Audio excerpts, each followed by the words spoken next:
Okay, let's play some fighting games and answer some questions. If you're wondering which side I'm on, it's Android 21, Gogeta, and Broly. Do you like my new wig? My mother got me this for Christmas. It won't go terribly well with the green screen, but that's okay. The green screen doesn't work right now. As you can see, it's out of order. So, first up, can you show us your gacha hauls on VoD or Grand Blue? Screenshots are fine. There's really nothing to report on VoD. I have Alter Emia, Assassin Emia, Nightingale, Lancer Vlad, and Erich Kegel. That's it. I will put screenshots up for Grand Blue while I was saying that. Yes, good job, future mate. Next, do you think shield tanks would benefit from having their ult charge from blocking damage with their shields? Ryan, Sigurus, or Winston. I mean, they would definitely benefit from it. I don't think we should do it, though. I think my main reason for this is just that I fear that Ryan would become even more dominant as far as the ladder, or competitive at least, goes, because he's gonna be the one doing the most blocking easily with his shield. So, someone else in there said, maybe he could get reduced ult charge from blocking. And yeah, we could scale it to the tank, so Ryan would have to get the least by far. Winston would have to get the most, given he has, like, the weakest shields. But I don't think we should do it. I don't really like the idea. Because unless you scale it, like, ridiculously hard, to the point where, like, Ryan is practically not affected by this change, it just benefits him so disproportionately compared to everybody else, because he has the best ult out of all four of the shield tanks, and it already charges the fastest, because Fire Strike is just really good like that.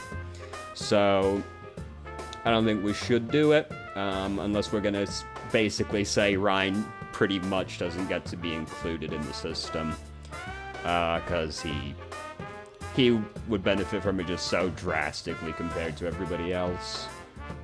If they buffed, like, all the other shields so that they weren't a waste of time, maybe, because that's the main issue, is just that Ryan does so much blocking compared to all the others, as well as his ult charging fast. So if Orisa and Sigma had, like, real shields again, then maybe. But as of right now, no, I don't think we should do this. Next up, did you know 7 is the most commonly rolled integer when rolling 2d6s? Yes, that would be the average, because you can't roll a 0. I seem to have a hard time as Tracer with escort maps like Junkertown, especially on attack. There's so much time I also have a hard time flanking on maps like that. I don't see a flank route, and once I get there, I feel pretty open. Any suggestions? Is she weak on these maps, or do I just need to get better? It's a little bit of column A, a little bit of column B.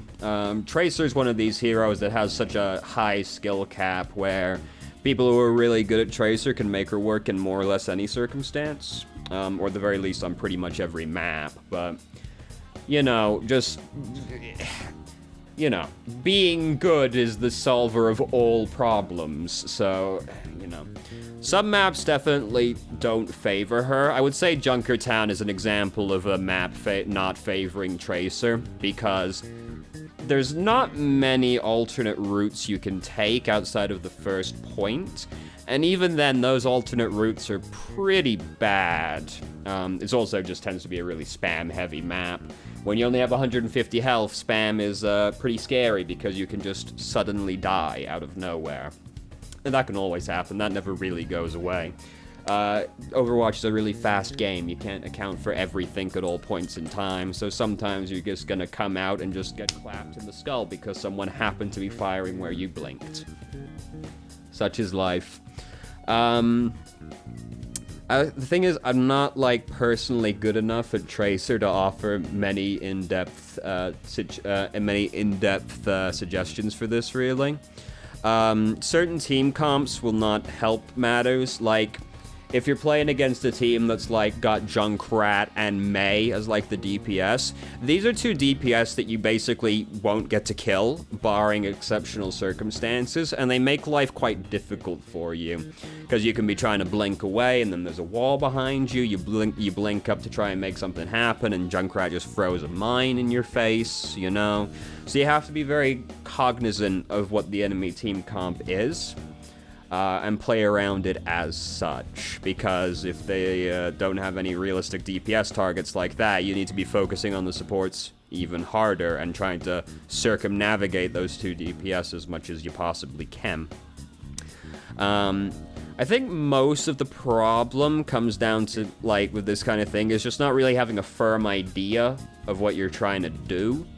Because most Tracer, Genji, Sombra players will just kind of, like, ambiently do stuff, waiting for an opportunity to show itself, rather than trying to, like, actively create something. Because you don't necessarily need to be making big plays all the time to be doing stuff as Tracer. Because suppose we're playing on Junkertown, and we're playing against a team that you can't really do too much to. It's like the two DPS we just said, so you can maybe get the supports, but it's probably only one of them, because one of the supports is probably Lucio. So it's, like, really hard to do stuff to their team. We'll say it's, like, Rein, Zarya, Junkrat, Mei, Lucio, Ana. So Ana's the only realistically viable target you have, unless you watch, like, Mei or Junkrat blow their cooldowns. So you can still do stuff versus that team on Junkertown, because flankers just are good at applying pressure. So suppose we're on the first checkpoint, they're kind of chilling out around the bridge. You know, next to the two doorways, not the first bridge, the second bridge. So you go around the side behind them. You can do this by, like, going through the door on the left, coming out of the spawn, or you can go up and around the fence as well, because you can hop over it from the balcony. And you just get behind them. Now, you're behind them, you don't necessarily need to be killing people to be applying pressure, because that's what you're trying to do in that kind of circumstances. Like, if you could kill someone, that's great. You know, you're trying to get to the Ana because she is still a realistic target for you to kill. But it's fucking hard because of the team comps. You try to get to Ana, but that's really the bonus. What you're trying to do ultimately right now is apply pressure. So you go around the backside of them, and you just harass them. You just, like, shoot at the Reinhardt, make him, like, because if you're getting shot in the back as Reinhardt, you want to turn around to block it, even if you know you shouldn't. It's just this response you have of, like, I'm being shot and I don't like that. So sometimes they turn around, even when they shouldn't, and it opens them up. And, like, really, they just don't want you to be back there. So this will still pull people away from the front line. You're just trying to, like, gently pull the enemy team apart, because they're gonna see you back there shooting at people, and, like, you're building ult charge is basically what you're doing right now, because you can't kill them, so you're just kind of, like, shooting people from far away. You're still doing some damage building ult charge, but they don't want you doing this, so someone's gonna sort of trend towards you to try and deal with that. If it's gonna be like Zarya or the Junkrat or the Mei, they're gonna start coming back to deal with you, and that's weakening their front line because somebody's still coming back to deal with you. Like, they have to be thinking about you, even if you aren't, like, actively killing people, you're there occupying some of their attention. And if you keep doing that long enough, you keep just, like, pulling at them, making people come back to deal with you, even if you just leave immediately, not exactly hard on Junkertown first, but there's lots of places you can go when you're behind them to get away from them. You just blink away, whatever, you pull them apart, and then maybe eventually, like, 2 people come back to deal with you, in which case there's only 4 people at the front line. Again, you're not killing anybody, but you're still making something happen because you're diverting attention and you're pulling people back from the front line, which is ultimately what you're trying to do as a flanker, is, like, create opportunities at the front line by diverting attention away from it. If you kill people, great, that's a pretty obvious way to solve the problem, right? Somebody's dead, which means it's now 6v5. But if you just pull people away, that's great, because flankers are really good at demanding an uneven response, because someone like Tracer is hard to kill. So usually it's like a support and a DPS, or a support and the off tank is trying to deal with you, or a DPS and the off tank. So you just keep like pulling at them and prodding at them, and eventually, hopefully, something happens. And at the very least, while this is happening, you're building ult charge because you're like shooting their tank in the back. And then eventually you build up Pulse Bomb, and Pulse Bomb can make something happen. You watched Mei use her Cryo Freeze, so you blink up to her and you stick her. You blink up to Reinhardt, you stick him, and then hopefully your tank comes in and like collapses on him when he's only got 200 health. You blink up and you stick the Ana. You know, you can make something happen then with your ult. Your ult is definitely going to prompt a reaction, assuming you hit it, you know, blah, blah, blah, blah, blah. Also, if it's a map that's got some kind of like close high ground you can benefit from, like Junkertown, you can get behind them, and this high ground is like pretty close to the people on the ground, so you're still like doing full damage to them. So you can go up on like the high ground behind them and just drill right into Reinhardt's back from pretty close, and you're going to be getting some headshots because of the angle, and he's going to really not like that, but there's not much he can do because you're on the high ground, so it's like the most he can do is come around and like jump swing at you, which is creating a massive opportunity for your own front line to do something if he's doing that. It's more cumbersome for people to get to you. Mei might have to use her wall to try and get up to the high ground to get to you. Junkrat's going to use a concussive bomb to get up there. So then you're diverting attention and also getting cooldowns out of them at the same time, while still being close enough to be doing good damage and therefore building ult charge as well. And then you maybe make something happen with your ultimate. So even if the circumstance is like really disadvantageous for you as Tracer, there's still something you can do. You just need to adjust your expectations. In that kind of circumstance, a kill is a bonus. You're just trying to take attention from the front line, pretty much. Yeah, that's about the best I got for you right there. I said I didn't have many in-depth suggestions for Tracer, and then I talked for about 20 minutes about that, so there you go. Next up, what makes Overwatch such a toxic community? Is it the game design itself, or Blizzard's moderation, or what? It's a little bit of column A, a little bit of column B. So, Blizzard definitely doesn't do enough to moderate the game. There's just not enough strict penalties for things being done, pretty much. Like, they need to issue, like, long-term bans for people doing shitty things, which they don't like to do because Blizzard likes money. No company ever does this, by the way. No company ever actually issues harsh enough bans on a regular basis for it to ever actually take. Because if people are, like, being assholes, you should ban them for, like, 2 weeks or a month. Or, I remember they were talking about banning people for a whole season at one point, but that never happens. If you ban someone for an entire season, they are way less likely to do it again in the future, but they also will probably spend less money on our video game. And, I don't like that. So they definitely don't issue harsh enough punishments for people. But no company ever does, so that's pretty much to be expected. We as a community don't really do enough to, like, stop this. Like, people don't report, which is also feeds into moderation not really doing it. People just don't bother to report people enough. If someone's being an asshole, you should report them. The system's automated. Like, it requires all systems require a large number of bans or a large number of reports before anything happens with the system. So we need to report people more frequently. We also need to be less asshole-ish to other people. I'm part of this problem, by the way. I'm an asshole, definitely. And, like, people just tolerate their friends doing shitty things. Like, how many times have you, like, queued and it's been, like, a group of people, and there's, like, one shitty person in that group, really? But, like, everybody else just kind of puts up with it. We shouldn't do that. We shouldn't put up with people being shitty just because they're our friends. We should actually say something to them about it. But people don't like to do that because confrontation is scary. And then the game design definitely feeds into it, right? And I can illustrate this by using two terrible communities, one of which is Overwatch, obviously, and the League of Legends community. These communities are both terrible, but I firmly believe Overwatch has the worst community of the two games, and League of Legends has a massive reputation for being a shitty community. But Overwatch, I think, is worse than League of Legends. So, The problem with Overwatch's game design is that it is a very team-focused game, right? So is League of Legends. They're both multi-team members, right? Like, League of Legends is 5v5, Overwatch is 6v6. There are less people in League of Legends, so there's already less possible divergence, because if there's less teammates, there's less potential for your teammate to be terrible. But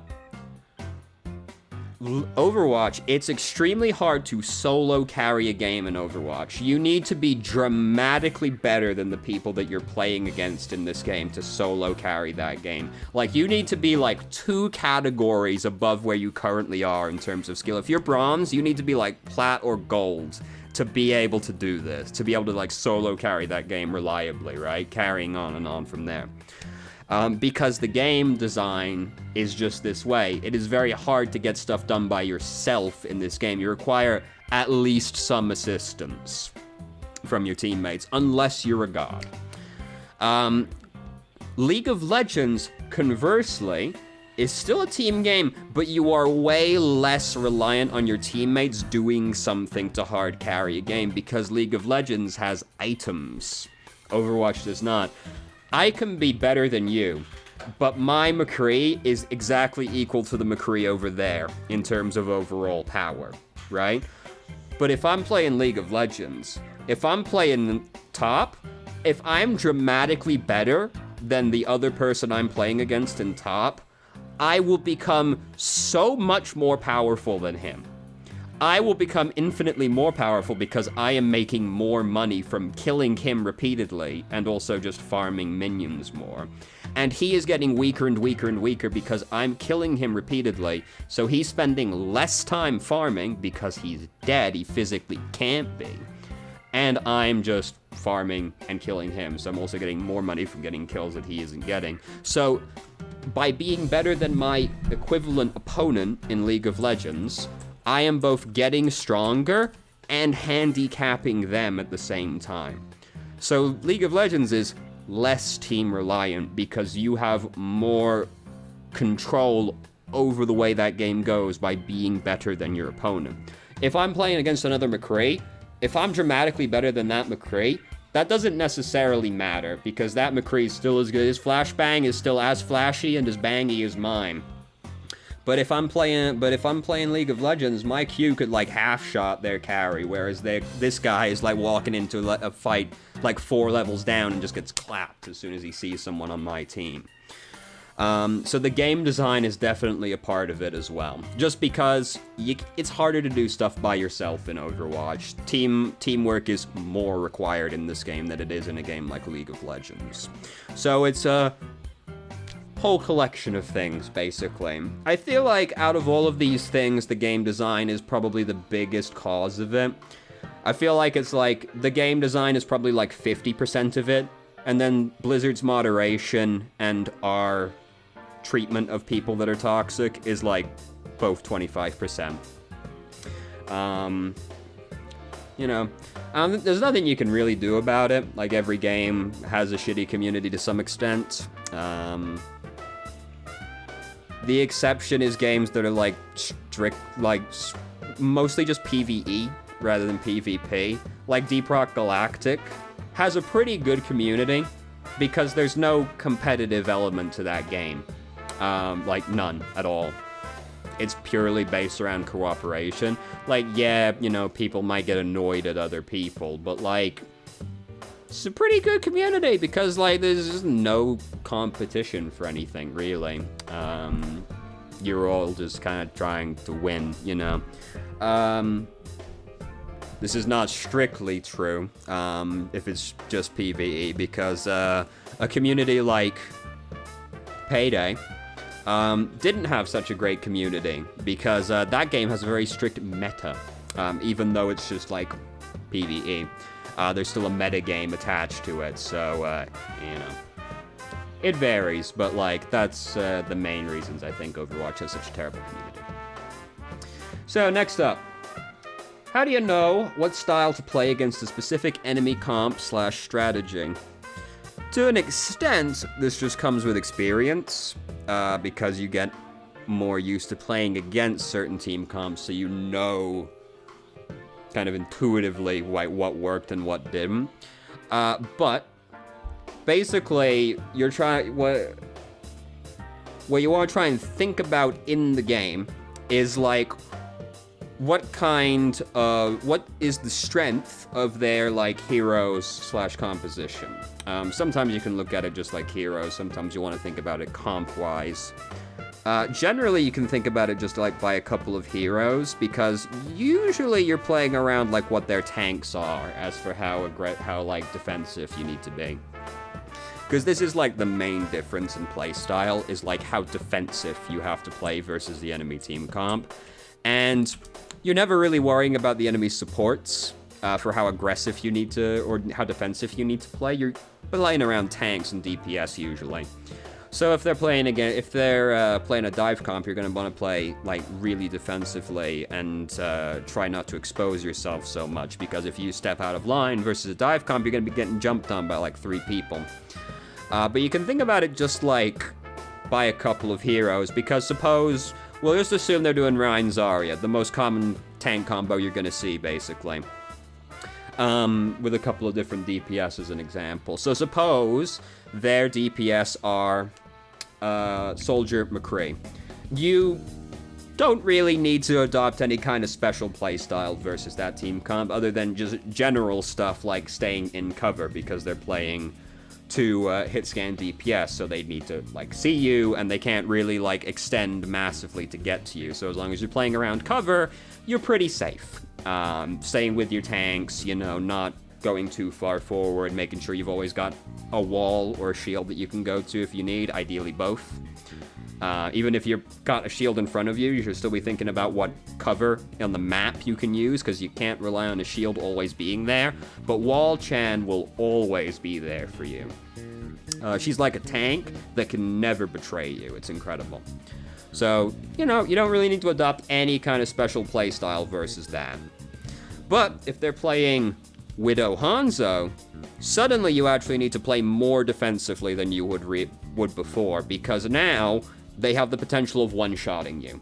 So now you need to be really careful about sticking your face out from behind cover, because there's the possibility you're going to walk out into a sonic arrow, and then Hanzo's going to clap you as soon as you come around the corner. Similarly, Widow, she's got a hit scan. You might just come around the corner into Widow's line of sight, and if there's not, you just walk around the corner out into the open, you're clapped, right? And even if they're bad, you still need to play more defensively, because law of large numbers, they fire enough shots, sooner or later one of them's gonna hit. So you need to play way more defensively and just, like, avoid sticking your neck out unless you've got, like, a really good idea why you're doing it.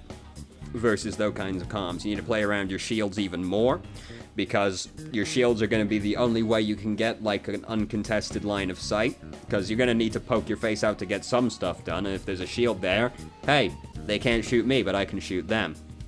But you still need to be thinking about cover, because what if the shield goes away? So you need to play way more defensively and way further back when you're playing against like double snipers as the DPS. Suppose we're playing against like Doomfist Genji as the 2 DPS. Well, now I need to basically just play very close to my teammates, because I'm going to need them to help me if something bad happens. Because if I'm playing Ana and I'm staying far back, because generally your brain's gonna go like, the further back I am, the safer I am. True, unless there's flankers. Because you can be too far back, and then you're alone, which means Doomfist just comes around the corner and just like, ho ho, and they say, and they say, and they say, and then there's nothing you can do about it. He just like claps you because you were alone. So you need to play close to your teammates, because you're going to need them to help you if something happens. If you sleep the Doomfist, you're going to need them to help kill him, because you're not going to kill a Doomfist by yourself as Ana, even if you slept him. He's still going to kill you, so you're going to need to be close to them so they can assist you. And if you're closer to them, there's more they can do. Genji and Doomfist are still not going to like Reinhardt smacking them in their face for 85 damage a swing, right? So you need to play safer, but safer in the context of flankers is closer to your teammates, not further away from your teammates, which is what you can do versus double snipers, because they're not flanking you. You just need to avoid their line of sight, so you go further back. So, like, that's the kind of thing you bear in mind. And then the tanks can affect it, of course, because if they've got divers, you know, you need to play closer to your teammates so they can help you with the divers, same as if it's the flankers. If they're doing, like, Orisa Sigma, you need to be careful about, like, their zone of threat, because they can, like, hit you from further away than most tanks, right? So you need to be careful about, like, line of sight versus them. You still need to be kind of careful about line of sight with Reinhardt because Earth Shatter. But, you know, those are the kind of things to bear in mind, like, to figure out what you need to do versus a certain team comp. And then you can watch your replays back every time you die. Why did I die? What could I have done to have, like, stopped this? And then by doing that enough, you build up, like, a sort of intuitive sense of what you need to do in similar situations. Because if you've been in a certain kind of situation enough, you don't need to think about it anymore. You just, like, it'll be a background process if you've been in that situation enough. And if you review your VoDs and you see a certain situation pop up, if you've, like, figured out what you should have done in that situation, the next time you're in a similar situation, your mind will cast back, like, wait, no, I've studied this. I've seen the ancient texts. They've told me what to do. So yeah, that's what you do pretty much. What time is it? Oh, fuck, I thought I'd need more questions. I've got more questions written down because I thought I'd need them, but I ended up spending a lot of time on those, so we'll just do one more now. What do I have to do to get more heals? And this was one I had kind of taken, kind of to laugh at the guy, because it was clearly a tank player that was just very salty about a game they had just lost, you know.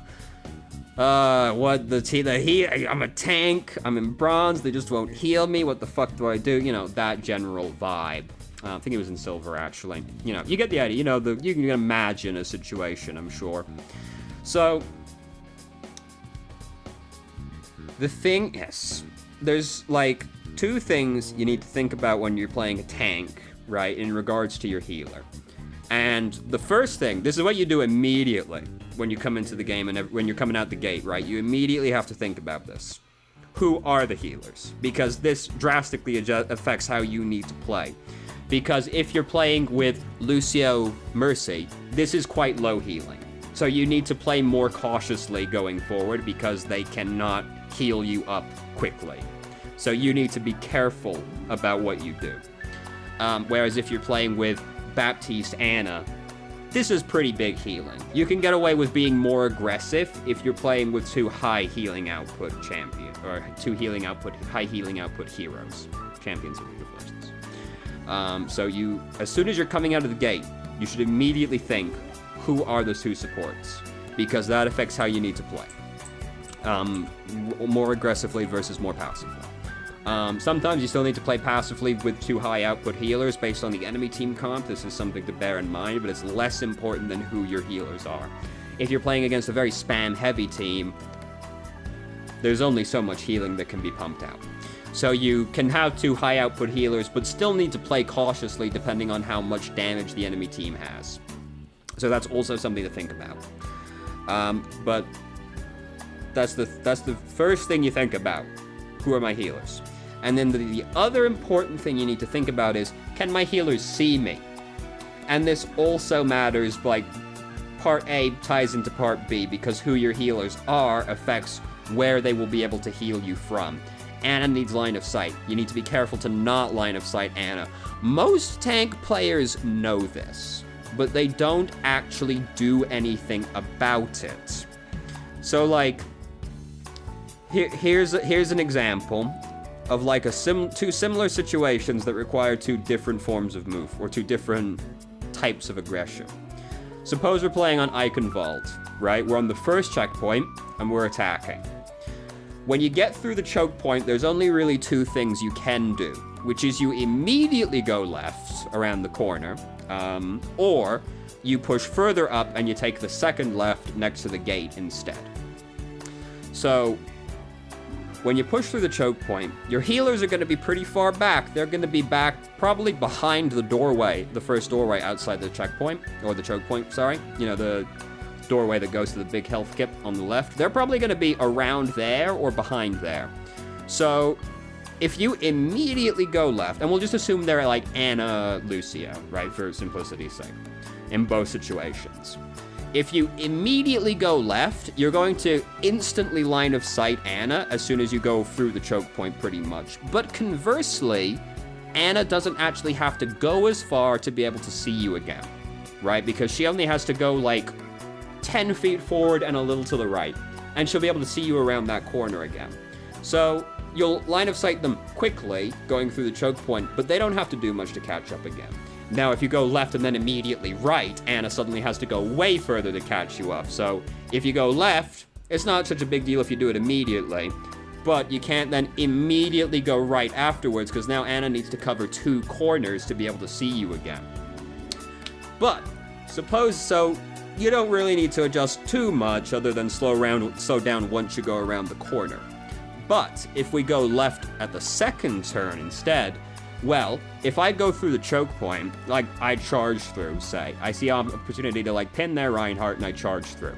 So I charge up and then I immediately go around the left corner. It's took me a little longer to get to that corner, but I've line of sighted Anna again.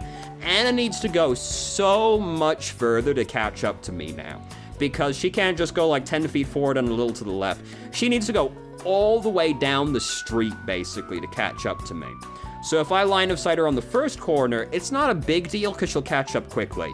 If I line of sight her on the second corner, it's a big deal because she suddenly needs to go like 20, 30 extra feet to be able to see me again. And I've got a Lucio with me.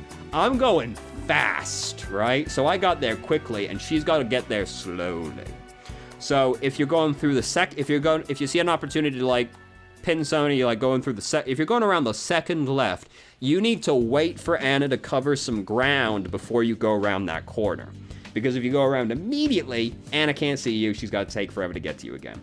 But you go up there and you just kind of like hang around the corner, just like look over at Anna, where is she? Once she's covered like half of the distance to you, now you're safe to go around that corner again because maybe I'll line of sight her for a second or two, but again, she doesn't have to go far to see me anymore.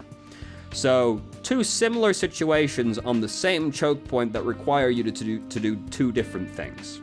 First left at the choke point, basically no adaptation required. She'll catch up quickly. Second corner, big adaptation. I need to wait at the corner before I go around it, because otherwise I might die before she catches up. So like, bear that in mind, like that kind of thing in mind on all the maps you're on. How far does the healer need to go to be able to see me again? Because it's not the end of the world if you line of sight her, but it'll only take her a second to really see you again. Because as long as you went around that corner at full health, or close to it, you'll be fine, right? Like, you can live for a second while she sees you again. Ideally, you don't line of sight her, but it's not the end of the world. If you've got the opportunity to do something and she's going to catch up quickly, go for it. But you need to be so much more careful if she needs to cover a bunch of ground. She can be the best healer in the world. If you're just running around corners 100 miles away from her, she'll never be able to do anything to heal you. And then like, if there's somebody that stays way closer to you in general, this is less of something you need to worry about. Anna's the one you really need to think about because she's likely to need to cover ground. Baptiste as well. They need line of sight, they need to cover ground to see you. But like Moira, Mercy, these people are generally going to be pretty close to you anyway because their heroes are way shorter range. Moira's probably pretty close because she needs to be able to see the enemy team to be getting stuff done. She can't heal from as far away as Anna does. You need to be less cognizant of where Moira is compared to where Anna is or Baptiste is. Mercy as well. She's probably pretty close to you, and if she isn't, she has a form of movement she can use to get to you quickly. Even if you line of sight her, she can GA to somebody else and get line of sight to you again. And she's probably just closer, generally speaking, anyway. So you need to worry less about this depending on the healers. But bear in mind, Mercy's a lower output healer, so you need to worry about where Mercy is less, but you still need to bear in mind she can't heal you as much as Anna can, so you still need to adapt regardless. Again, most tanks know that they should be doing this, but they just don't. You do actually need to do the things that you know you should be doing. Because, you know, in the moment, you're like, I'll catch up. You know, you're like, I want to hit that guy's really close to me, and I want to hit him with my hammer because hammer do 85 damage, and it make me feel big strong. But, like, Anna's gotta go, like, Anna's gonna take, like, 6 seconds to be able to see you again. You shouldn't be doing it. You should be waiting for Anna to catch up and then be doing your aggression. So that's how you get healing as a tank. You be a considerate human being. There you go. And that's how you get healing as all characters, by the way. You be a considerate human being, and they will heal you. That's how it goes. So there you go. That's all we're going to do for now, because it's been 36 minutes. Jesus Christ. That one was like 8 minutes. Goddamn. Yeah. So now you gotta wait for this game to be done. I'm still mad about Super Baby, by the way. I'm still mad about it. I'm less mad about it this week, but I am still mad, actually. Because it could have been Omega Shenron, but no. It had to be fucking Super Baby 2.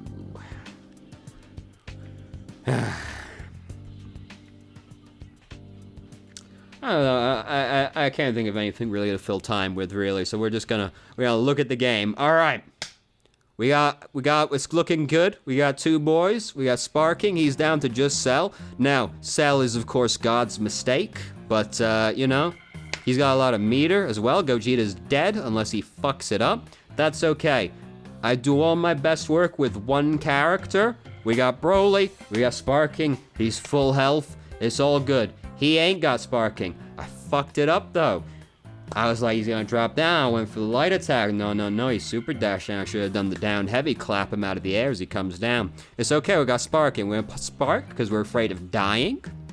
As you do. Tried to grab him, didn't work. It's okay. If we just trade the Vanish, nothing comes of it. He's gonna do that. But when you're Sparking, you can hold the attack on the Vanish and punish the guard cancel. Can't kill him, don't have enough meter to do it. Save the meter instead, don't bother wasting it. It's okay, we can try and wait. We're waiting for him to do something. Didn't react, that's okay. We're gonna do it again! Oh, fucked it up that time. It's okay, still got a lot of meter. He's all out of meter. Sparking ran out, couldn't punish him as efficiently this time. Fucking scoop him out of the air with the anti-air grab. Broly's a grappler, baby, yeah. I was very proud of myself in that moment as well, because I had noticed that he liked to do long-range jump-ins. So I was just like planted my feet like jump, jump, jump, jump, jump, jump, jump. Do the EX because it's both anti-air and ground, so if I'm too late to react to it, I'll just scoop him when he lands in front of me either way. There we go. So thank you very much for watching. If you have any questions, feel free to ask. I'm more than happy to answer. If you have a question you'd like answered on the show, join the Discord, send an email, post a comment, do whatever the fuck you want. ESP, smoke signals, seismic tremors, it's all good. I start streaming on Twitch Thursday, Saturday, Sunday, 8 p.m. EST to 11 EST, very occasionally. 8 p.m. EST to 11 EST is linked down in the description. If you managed to make your way through the video and somehow still enjoyed it, please like the video and subscribe for more content of middling quality in the future, and hope you found the video helpful. That was nearly 40 minutes, Jesus Christ!